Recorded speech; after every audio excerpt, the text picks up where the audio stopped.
সন্দ্বীপ উপজেলার মগধরা ইউনিয়ন পরিষদের চেয়ারম্যান পদে উপনির্বাচনে ৪ জুলাই বৃহস্পতিবার ৬ জন প্রার্থী উপজেলা নির্বাচনী কর্মকর্তার কাছে মনোনয়নপত্র দাখিল করেছেন।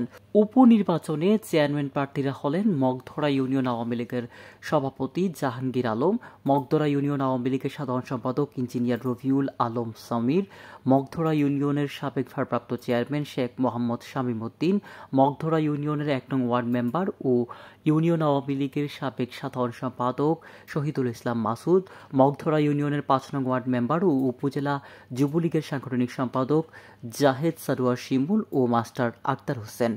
সন্দ্বীপ উপজেলা নির্বাহী কর্মকর্তা ও রিটার্নিং অফিসার দেবাশিস দাস বলেন, গত ১৫ এপ্রিল মগধরা ইউনিয়নের চেয়ারম্যান এস.এম. আনোয়ার হোসেন পদ থেকে পদত্যাগ করে উপজেলা পরিষদের নির্বাচনে অংশ নেয় চেয়ারম্যান পদটি শূন্য ঘোষণা করা হয়। ঘোষিত তফসিল অনুযায়ী বৃহস্পতিবার মনোনয়নপত্র দাখিলের শেষ দিন।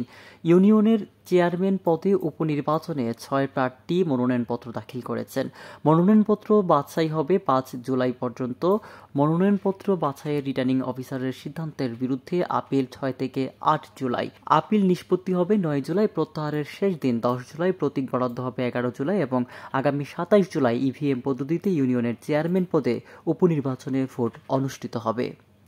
সন্দ্বীপ থেকে জাহিদুল ইসলাম শিহাব, আমার বার্তা।